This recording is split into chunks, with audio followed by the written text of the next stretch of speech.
सुनिए मेरी बात। कल हम लोगों ने स्टार्ट करा था कि ह्यूमन रिप्रोडक्शन के अंतर्गत कौन कौन से ऑर्गन्स आते हैं, कौन कौन से एसेसरी डक्ट्स होती हैं, कौन कौन सी कह सकते हो कि जेनाइटल ऑर्गन्स क्या होते हैं। इन सब चीजों के बारे में हम लोगों ने पढ़ाई करी थी। उसके बाद देखिए, सबसे पहली चीज कल हमने क्या पढ़ा था, तो एक उसका थोड़ा सा रिवीजन ले। तो हमने ह्यूमन रिप्रोडक्शन के अंतर्गत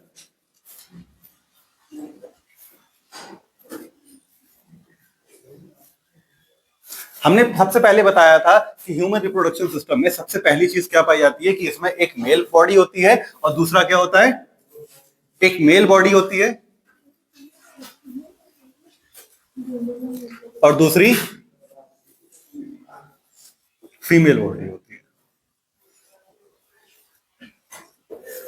ठीक, हमने कल स्टार्ट करा कि मेल बॉडी के अंदर अंतर्गत कौन कौन सी चीजें पाई जाती हैं। इसमें 4 ऑर्गन के बारे में हमने पढ़ा था।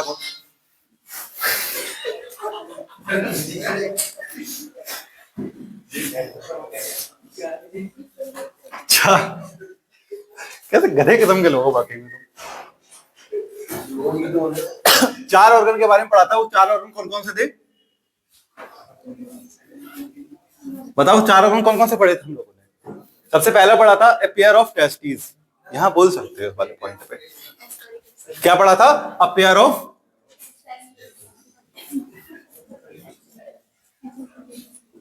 उसके बाद दूसरा पॉइंट हमने क्या पढ़ा था? Accessory ducts. तीसरा पॉइंट हमने क्या पढ़ा था? ग्लैंड्स पढ़ी थी। और चौथा पॉइंट हम लोगों ने क्या पढ़ा था? एक्सटर्नल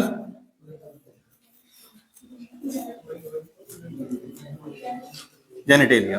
ठीक, इन 4 पॉइंट्स के बारे में हमने पढ़ा था, जिसमें सबसे पहले हमने बात करी थी पेयर ऑफ टेस्टिस के बारे में। हमने बताया था कि जो टेस्टिस होती है वो जोड़े के रूप में पाई जाती है ह्यूमन के एब्डोमिनल रीजन में, यानी कि पेल्विक रीजन के नीचे, जो पेट के नीचे वाला जो हिस्सा होता है उस बॉडी में ह्यूमन के टेस्टिस पाए जाते हैं। टेस्टिस पेयर्स में होती है और टेस्टिस का मेन फंक्शन क्या होता है? मेन फंक्शन क्या होता है? स्पर्म फॉर्मेशन करना। अब हमने कल टेस्टिस के साइज के बारे में बात करी थी। इसकी विड्थ कितनी थी और इसकी लेंथ कितनी थी, दोनों हमने बताया था कितने थे। 2 से 3 और 4 से 5। सीधा सीधा गिनती याद करनी है। इसकी लंबाई चौड़ाई हमें याद हो जाएगी। लंबाई चौड़ाई क्या होती है? 2 3 4 5, खत्म। गिनती गिनती है, दोनों चीजें याद हो जाएंगी। इसकी लंबाई और दोनों चौड़ाई, हमें दोनों चीजें गिनती में याद होती है। 2 से 5 तक की संख्या गिननी है। 2 3 4 5, दोनों चीजें याद हो जाएंगी। अब हमने देखो इसका साइज बनाया, इसका शेप बनाया था। हम जानते हैं टेस्टिस कैसी होती है? ओवल शेप होती है ना? ओवल शेप टेस्टिस के अंदर बहुत सारे कंपार्टमेंट्स होते हैं। कितने कंपार्टमेंट्स थे? 250 कंपार्टमेंट थे। और हर कंपार्टमेंट के अंदर या क्या थे? 250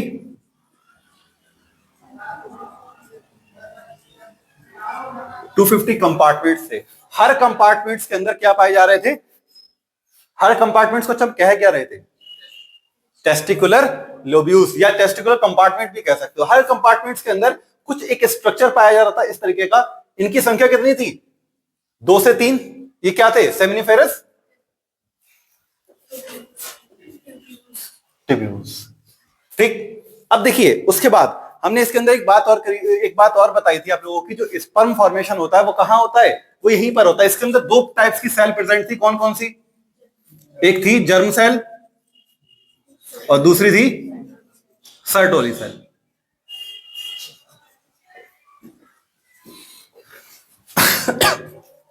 हमने बताया कि जो जर्म सेल होती है वो क्या करती है? क्या करती है वो जर्म सेल? क्या करती है जर्म सेल? हाँ, जर्म सेल क्या करती है बताओ? वो मैं काट दूंगा, मेरे दिखाई देगा वो। जर्म सेल क्या कर रही है? जर्म सेल मियोटिक डिवीजन के द्वारा स्पर्म फॉर्मेशन कर रही है। स्पर्मेटोजेनेसिस की प्रोसेस को कंप्लीट करा रही है। किस, अब देखिए जब स्पर्मेटोजेनेसिस की प्रोसेस कंप्लीट कराएगी तो उसमें इसको न्यूट्रिशन की जरूरत पड़ेगी। तो उसको न्यूट्रिशन कौन देता है? कौन देता है? Sertoli cell. तो सर्टोली सेल का काम क्या है? ये न्यूट्रिशन प्रोवाइड कराती है किसको? जर्म सेल को। और जर्म सेल का काम क्या है? ये क्या करती हैं? ये स्पर्मेटोजेनेसिस की प्रोसेस में हेल्प करके क्या बनाती हैं? स्पर्म फॉर्मेशन करती हैं। ठीक, इतनी हमें बात समझ में आ गई। क्या होता है स्पर्म फॉर्मेशन कहां हो गया? एक टेस्टिस में जो सेमिनिफेरस ट्यूब्यूल्स होते हैं उसके अंदर स्पर्म का फॉर्मेशन होता है। किसके द्वारा? जर्म सेल और फेर्टोरी सेल के दोनों के डिवीजन के द्वारा, और दोनों के कॉम्बिनेशन से क्या बनते हैं? स्पर्म बनते हैं। अब यहां पर हमने कल एक बात और बताई थी कि जो स्पर्म का पाथ है, स्पर्म के चलने की जो प्रोसेस है वो क्या होता है कि सबसे पहले जो स्पर्म होते हैं वो कहां बनते हैं? सेमिनिफेरस ट्यूब्यूल्स में बनते हैं। उसके बाद वो कहां जाते हैं? रेटी टेस्टिस में जाते हैं। और रेटी टेस्टिस से कहां जाएंगे? रेटी टेस्टिस से कहां जाते हैं? वैसा एफरेंशिया, वैसा एफरेंशिया से कहां जाएंगे? एपिडाइडिमिस, और एपिडाइडिमिस से कहां जाते हैं? वासा डिफरेंस में, और वासा डिफरेंस से कहां जाएंगे? ये उसका पूरा पाथ है। अभी देखो, अगर हम बात करें, एक मान लीजिए एक टेस्टिस है, ठीक? इस टेस्टिस के अंदर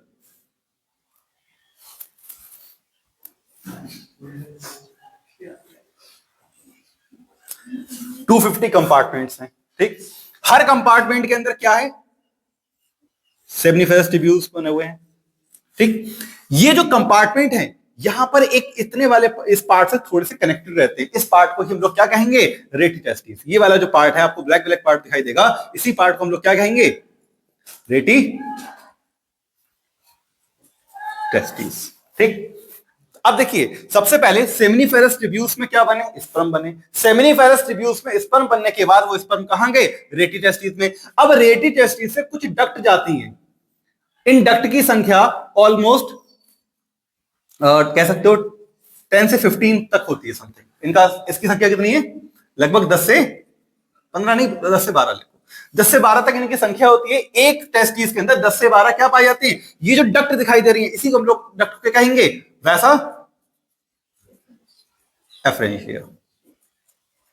ये जो वैसा एफरेंशिया है, ये क्या करती हैं? जब सेमिनिफेरस ट्यूब्यूल्स के अंदर स्पर्म बन गए, वो कहां जाएंगे? रेटी टेस्टिस के अंदर। अब यहां से सेमिनिफेरस ट्यूब्यूल्स से रेटी टेस्टिस तक स्पर्म जा रहे हैं। यानी कि जो रेटी टेस्टिस है उसका फंक्शन क्या है? वो सेमिनिफेरस ट्यूब्यूल्स से स्पर्म को कैच करके कहां पहुंचा रहा है? कहां पहुंचा रहा है? वैसा एफरेंशिया। अब वैसा एफरेंशिया ये कनेक्टेड रहता है, यहां पर इस तरीके की ट्यूब्यूल्स होती है, एक कह सकते हो एक डक्ट होती है, इस डक्ट के साथ कनेक्टेड रहता है। इस डक्ट का नाम क्या है? इस डक्ट को क्या नाम दोगे? एपिडाइडिमिस।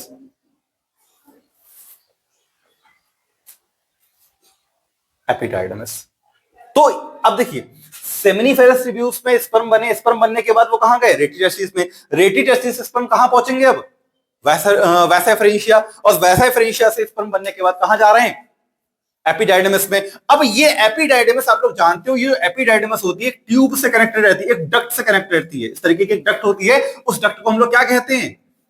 वासा डिफरेंस। तो इस तरीके से जो हमारी एक स्पर्म का जो पाथ है वो क्या होता है? कल मैंने दिखाया भी था कि सबसे पहले स्पर्म कहां बनेंगे? टेस्टिस के सेमिनिफेरस ट्यूब्यूल्स में। वहां से कहां जाएंगे? रेटी टेस्टिस में। और रेटी टेस्टिस से कहां जाते हैं? वासा एफरेंशिया। और वासा एफरेंशिया से कहां जाएंगे? एपिडाइडिमिस से। और एपिडाइडिमिस से होते हुए कहां पहुंचेंगे? वो कहां पहुंचेंगे? कहां पहुंचेंगे? अरे क्या है ये? टेस्टिस है, ये क्या है? वासा डिफरेंस। ये वासा डिफरेंस है, लिखा हुआ तो है, लिखा नहीं है मैंने, यहां पर लिख देता हूं। वासा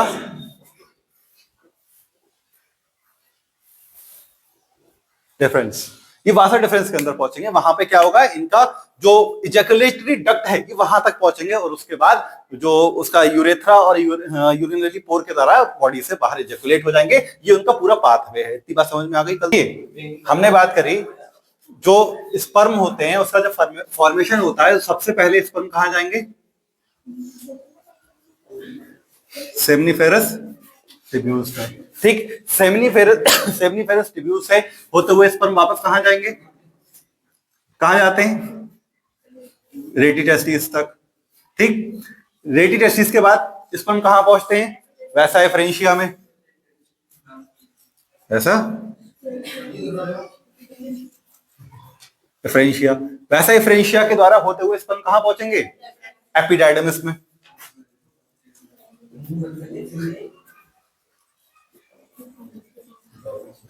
एपिडाइडिमिस। अब एपिडाइडिमिस के बाद स्पर्म कहां पहुंच रहे हैं? एपिडाइडिमिस में होते हुए कहां जाएंगे? वासा डिफरेंस में, ठीक? वासा डिफरेंस के बाद स्पर्म कहां जाते हैं?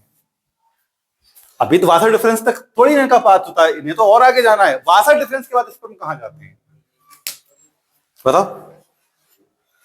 वासा डिफरेंस के बाद आप लोगों ने वासा डिफरेंस देखा होगा। वासा डिफरेंस क्या होता है? यूरिनरी ब्लेडर के पीछे से होता हुआ एक डक्ट बनाता है, इस तरीके से आके एक डक्ट बनाता है। वो जो डक्ट बनती है उसी डक्ट को हम लोग क्या कहते हैं? क्या कहते हैं? Ejaculatory duct. क्या बनाएगा ये?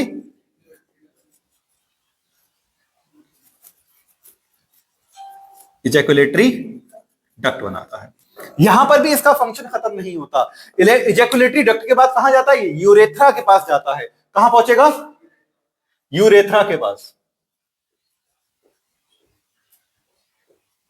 ठीक, यहां पर भी इसका फंक्शन खत्म नहीं होता। यूरेथ्रा के बाद कहां जाएगा? एक ओपनिंग होती है जो पेनिस में यूरेथ्रा के बाद आती है। उस ओपनिंग को हम लोग क्या कहते हैं? उस ओपनिंग का दो काम है। पहला काम क्या है? यूरिन को पास आउट करता है, दूसरा सीमेन को पास आउट करता है। यानी दोनों चीजों का कंबाइंड पाथ है, यानी दोनों चीजों के लिए साथ में बाहर निकलता है। तो इसका मतलब क्या है? वो एक ऐसा मार्ग है, एक ऐसी रास्ता है जो यूरिन प्लस सीमेन दोनों को एक साथ बॉडी से बाहर निकालता है। That is called urinary genital पोर, या जो यूरिनरी जेनाइटल एपर्चर कहते हैं, या आप उसको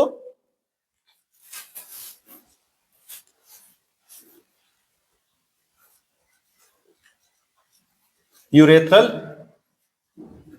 मेथ्योस कह सकते हो, या यूरिनरी जेनाइटल एपर्चर भी कह सकते हो। दोनों नामों से जानते हो। उसके बाद जो सीमेन होगा वो बॉडी से पास आउट हो जाएगा, यानी कि बाहर निकल जाएगा।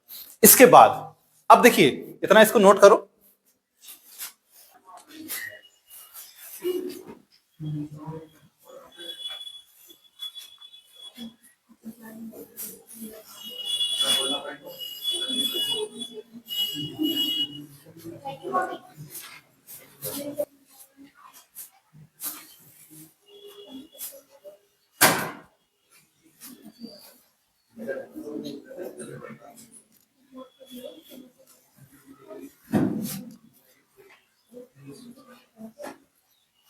देखिए, सबसे पहले आप क्या दिख रहे हो कि यहां पर जो एक डायग्राम आपको दिखाई दे रहा है, जिसमें ये वाले दो हिस्से क्या कहलाएंगे? और मेन एग्जाम में भी एक बात याद रखना, मैं आपको बता दूं, मेन एग्जाम में भी एक बात याद रखना, जब भी डायग्राम बना के आओ तो उसकी जो लेबलिंग है किसी भी एक साइड में करना, जिधर भी आपको दिल करे उसकी, किसी भी, या इस साइड में या ज्यादातर इधर साइड में, जिधर दिल करे उधर कर देना, लेकिन एक ही साइड में करना जिधर भी आपका मन हो। तो अगर हम इसकी बात करें, ये दो चीजें क्या है, इसको हम लोग क्या कहेंगे? ये टेस्टीज हैं। क्या है? टेस्टीज है। ठीक, अब खास तौर से ये वाला जो हिस्सा है इसको हम लोग टेस्टिस कहते हैं, और ये जो पाउच है इस पाउच को हम लोग क्या कहेंगे? स्क्रोटम। स्क्रोटम के अंदर टेस्टिस रखी हुई रहती हैं, और स्क्रोटम का जो टेम्परेचर है वो 2 से 3 डिग्री या 2 से 2.5 डिग्री तक कम रहता है। क्यों? स्पर्म फॉर्मेशन में हेल्प करने के लिए। ठीक है, अब उसके बाद इसके पोस्टीरियर एंड पर एक और चीज लगी हुई रहती है जो कि हाईली क्वाइल्ड स्ट्रक्चर होता है, जो 6 से 7 मीटर का होता है। उसे हम लोग क्या कहेंगे? यहां पर इस वाले हिस्से को हम लोग क्या कहते हैं? एपिडाइडमिस। एपिडाइडमिस। ठीक, अब एपिडाइडमिस से एक क्वाइल्ड एक डक्ट लाइक स्ट्रक्चर जाता है, यहां से एक डक्ट जाती है।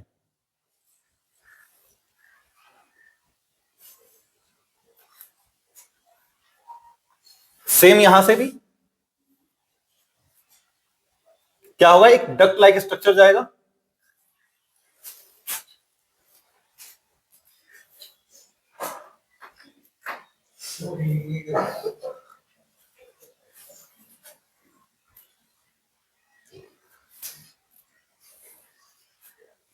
तो इस पॉइंट पर आकर आपस में मिलता है। ठीक है, ये जो डक्ट लाइक स्ट्रक्चर जा रहा है, डायग्राम बहुत ही बुरा बना हुआ है, लेकिन हम लोग जानते हैं ये जो स्ट्रक्चर आप लोगों को दिखाई दे रहा है, डक्ट लाइक स्ट्रक्चर दिखाई दे रहा है, इसको हम लोग क्या कहेंगे? Vas deferens. ये वास डिफरेंस है। वास डिफरेंस क्या करता है? वास डिफरेंस एक पाथ है जो क्या करेगा, हमारे टेस्टिस में जब सेमिनिफेरस ट्यूब्यूल्स के अंदर जब स्पर्म फॉर्मेशन हो जाएगा, तो स्पर्म को सबसे पहले एपिडाइडमिस में भेजेगा, और एपिडाइडमिस से निकालकर कहां भेजेगा? वो वास एफरेंशिया में भेजेगा। वास एफरेंशिया यहां पर पहुंचने के बाद, अब देखिए, सबसे पहली बात तो एक बात याद रखना, वास एफरेंशिया देखो कहां लग रही है, इस वाले पॉइंट को हम लोग क्या बोलेंगे? ये क्या है? ये जो स्ट्रक्चर दिखाई दे रहा है ये क्या है? ये क्या है? Urinary bladder. हमें ऐसा दिखाई दे रहा है कि जो वासर डिफरेंस है वो यूरिनरी ब्लैडर के अंदर जा रहा है, लेकिन ये बात सच नहीं है। ये जो वासर डिफरेंस है ये यूरिनरी ब्लैडर के पीछे जाता है, ना कि यूरिनरी ब्लैडर के अंदर जा रहा है। जैसे मान लीजिए यूरिनरी ब्लैडर है तो इसके पीछे से वासर डिफरेंस होते हुए जा रही है, इसके पीछे से, यानी पोस्टीरियर स्ट्रक्चर है, यानी पीछे से होता हुआ जाता है और यहां पर आकर मिलता है। यहां पर आकर जब ये मिलता है तो एक स्ट्रक्चर बनाएगा, एक डक्ट बनाता है। इस डक्ट को हम लोग क्या कहेंगे? एक डक्ट जाती है जो लास्ट तक जाएगी, इसी डक्ट को हम लोग क्या कहेंगे? क्या कहोगे इस डक्ट को? यूरेथ्रा। यूरेथ्रा कहते हैं, ठीक है। इसी यूरेथ्रा के अंदर यहां पर एक और स्ट्रक्चर होता है, इसको हम लोग क्या बोलोगे? क्या बोलोगे? Seminal vesicle. सेमिनल वेसिकल, ठीक। अब देखिए सबसे पहली बात, यहां पे टेस्टिस में क्या बने? स्पर्म बने। टेस्टिस में स्पर्म बनने के बाद वो कहां गए? एपिडाइडमिस में गए। एपिडाइडमिस में कहां पहुंचे? वो वासर डिफरेंस में। और वासर डिफरेंस के द्वारा होते हुए वो कहां पहुंचे? यूरेथ्रा में पहुंचे। यूरेथ्रा के बाद वो इस डक्ट के द्वारा कहां जाएंगे? बॉडी से बाहर निकल जाएंगे। जब इस बॉडी से बाहर निकलेंगे तो इसको हम लोग क्या बोलेंगे? इस वाले पॉइंट को हम लोग क्या कहेंगे? अभी क्या कहा था हमने? क्या कहा था?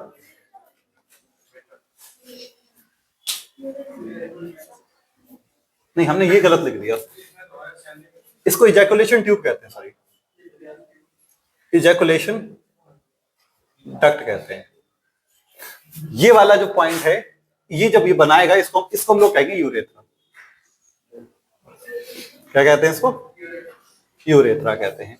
देखिए वो संरचना या वो वाला पॉइंट जो कहां मिल रहा है आके, जो किसी भी वास डिफरेंस को कहां मिला रहा है? एक दूसरे से कनेक्ट करा रहा है, तो उस पॉइंट को हम लोग क्या बोलेंगे? इजैकुलेटरी डक्ट कहेंगे। और वो इजैकुलेटरी डक्ट जब नीचे की तरफ आती है तो क्या बन जाती है? वो यूरेथ्रा बन जाती है। और यूरेथ्रा के बाद यहां पर, यूरेथ्रा के बाद इस वाले पॉइंट पर एक ओपनिंग होती है जो कि पेनिस से नीचे की तरफ होती है।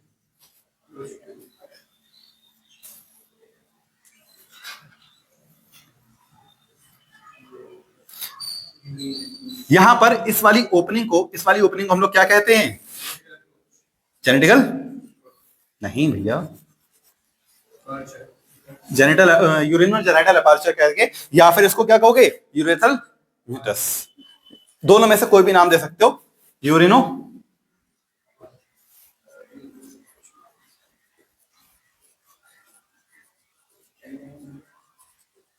अपर्चर, ठीक, ओपनिंग होती है। उसके बाद ये वाला जो हिस्सा है, इसी को हम लोग क्या कहेंगे? इस वाले हिस्से को हम लोग क्या कहेंगे? पेनिस, ठीक। पेनिस खाओगे।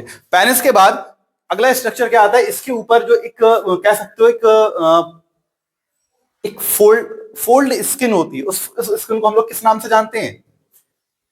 एक फोल्ड स्किन होती है, उसका नाम क्या होता है? फोल्डेबल या सॉफ्ट स्किन होती है, उसका नाम क्या है? लिखा रखा है मैंने, फोर स्किन।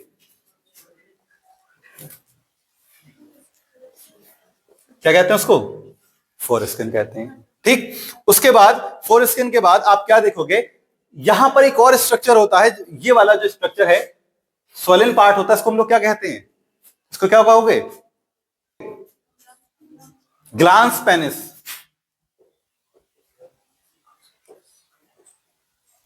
ग्लांस पेनिस कहते हैं, ठीक है। और कोई पॉइंट बचा? हाँ, यहां पर दो ग्लैंड्स होती हैं। क्या कहोगे? इस वाली ग्लैंड का नाम क्या है? Prostate gland.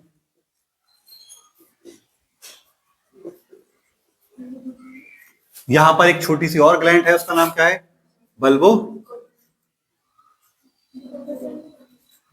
यूरेथ्रल ग्लैंड, या फिर इसको दूसरा नाम है कॉपर्स ग्लैंड, ठीक। बल्बो यूरेथ्रल ग्लैंड, या फिर दूसरा इसका नाम है कॉपर्स ग्लैंड, ठीक। सारे पॉइंट हो गए? कोई रह गया? कोई रह गया? हमने जितने भी पार्ट पढ़े उस सब पार्ट को थोड़ा थोड़ा करके पढ़ते हैं। सबसे पहले अगर हम बात करें पेनिस के बारे में कि पेनिस क्या होता है, देखो दिख नहीं रहा।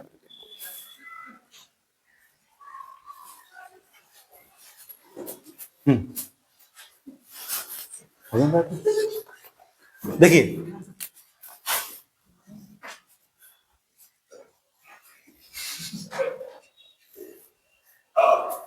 सुनिए मेरी बात। पेनिस क्या होता है?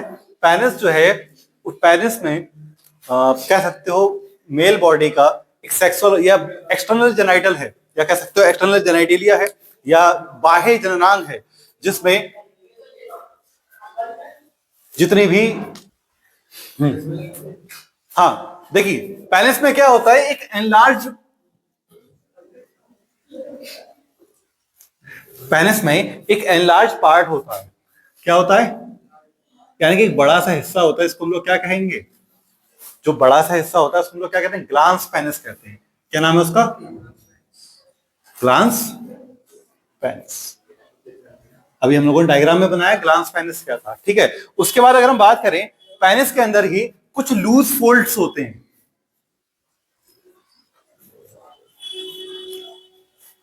पेनिस में कुछ रूड यानी कि मुड़ी हुई स्किन होती है, उसको हम लोग क्या बोलेंगे? For skin. क्या कहते हैं उसको? For skin. अब अगर हम बात करें कि पेनिस का फंक्शन क्या होता है, फंक्शन ऑफ पेनिस की बात करें, फंक्शन क्या होता है पेनिस का? पेनिस का फंक्शन क्या है? इंसेमिनेशन। क्या फंक्शन होता है?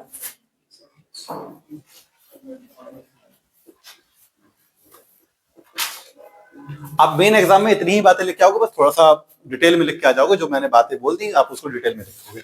उसके बाद दूसरे पॉइंट की अगर हम बात करें, दूसरा पॉइंट क्या आता है? स्क्रोटम।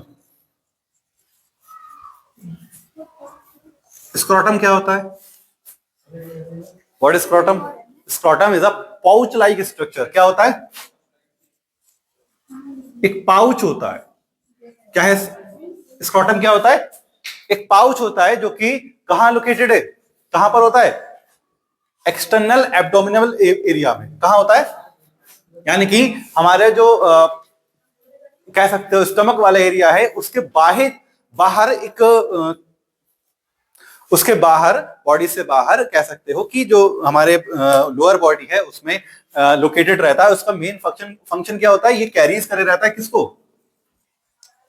किसे कैरीज करे रहता है? टेस्टिस को। और इसी के अंदर स्पर्म फॉर्मेशन की भी प्रोसेस होती है। उसके अलावा अगर हम बात करें इसका दूसरा काम, इसका दूसरा काम क्या होता है स्क्रोटम का? स्क्रोटम का दूसरा फंक्शन क्या है? एक तो ये बात हो गई कि ये स्क्रोटम क्या होता है? एक पाउच लाइक स्ट्रक्चर है, जो क्या करे रहता है? टेस्टिस को अपने अंदर रखे रहता है। और इसके अलावा ये क्या करता है? Maintain the temperature. क्या करेगा? Maintain the temperature. कितना मेंटेन रखता है टेम्परेचर? 2 से 2.5 डिग्री सेल्सियस तक कम रखता है। मतलब हमारी मेन बॉडी का जितना टेम्परेचर होता है उस पूरे टेम्परेचर से 2 से 2.5 डिग्री तक टेम्परेचर इसको कम रखता है। उसके अलावा अगर हम दूसरे इसके अलावा बात करें, अगला पॉइंट, रेटी टेस्टिस क्या होता है? बताओ रेटी टेस्टिस क्या है? अभी हमने देखा था इस टेस्टिस के अंदर क्या था? रेटी टेस्टिस था। रेटी टेस्टिस क्या कर रहा था?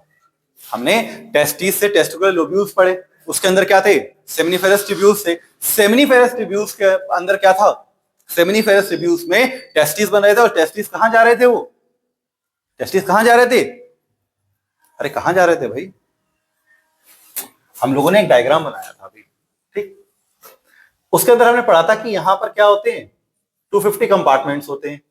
यहां पर एक इस तरीके का एक स्ट्रक्चर बनाया था। यहां पर हमने बताया था ये सेमिनिफेरस ट्यूब्यूल्स होते हैं। सेमिनिफेरस ट्यूब्यूल्स क्या बनाते थे? स्पर्म बनाते थे। और वो स्पर्म किसको देते हैं? किसको देते हैं? रेटी टेस्टिस को। यानी कि रेटी टेस्टिस का काम क्या होता है? रेटी टेस्टिस का काम क्या है? Receive sperm. कहां से? फ्रॉम, कहां से करेगा स्पर्म? सेमिनिफेरस ट्यूब्यूल्स से। सेमिनिफेरस ट्यूब्यूल्स से। एंड क्या करेगा ये इसको वापस खोल देगा। कहां कहां खोल देगा? कहां पहुंचाएगा वापस? अरे रेटी टेस्टिस में स्पर्म बने, सॉरी सेमिनिफेरस में स्पर्म बने और उसने कहां पहुंचा दिए? रेटी टेस्टिस में। और रेटी टेस्टिस में क्या होता है? इस तरीके की डक्ट होती है, जिसको हम लोगों ने क्या कहा था? क्या कहा था? वासा एफरेंशिया। तो ये क्या कहां पहुंचा देगा? वैसा एफरेंशिया में पहुंचा देगा। कहां पहुंचा देता है?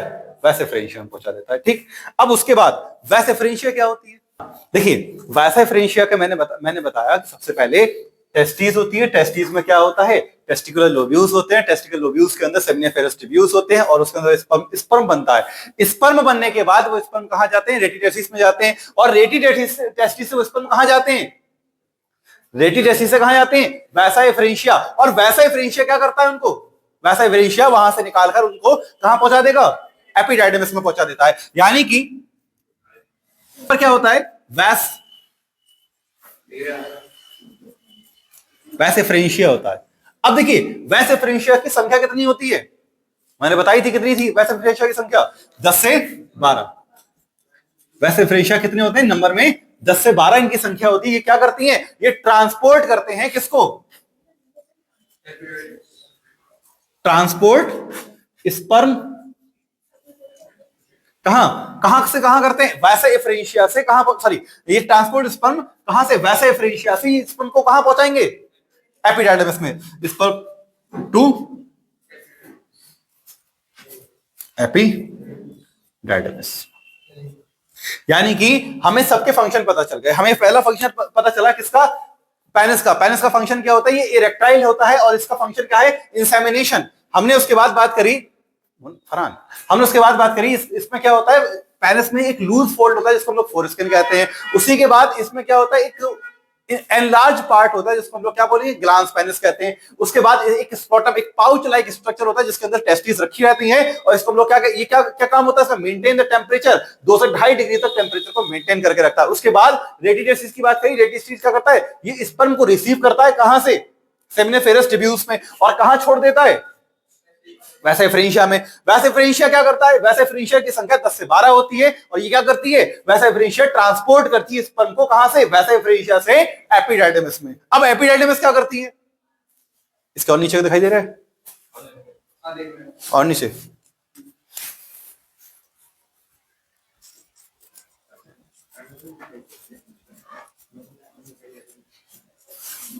एपिडाइडमिस क्या करती है? ये एपिडाइडमिस 6 मीटर लंबी क्वाइल्ड स्ट्रक्चर होता है। ये कह सकते हो क्वाइल्ड डक्ट है एक तरीके की। 6 मीटर बहुत ही ज्यादा हाईली क्वाइल्ड डक्ट है जिसके जो क्या करती है? 6 मीटर तक लंबी होती है। इसका फंक्शन क्या होता है? ये टेम्परेरी या कह सकते हो एक कुछ थोड़े से समय के लिए स्पर्म को अपने अंदर स्टोर करके रखती है। कह सकते हो temporary storage of sperm.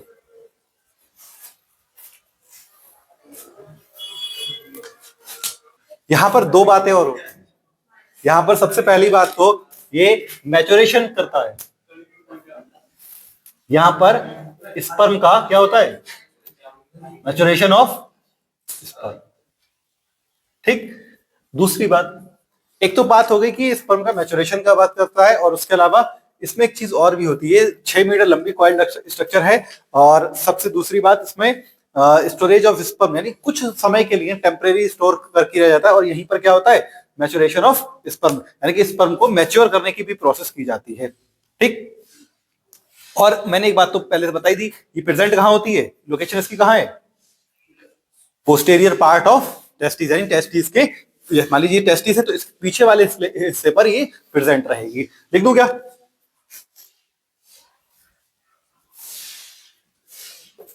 Posterior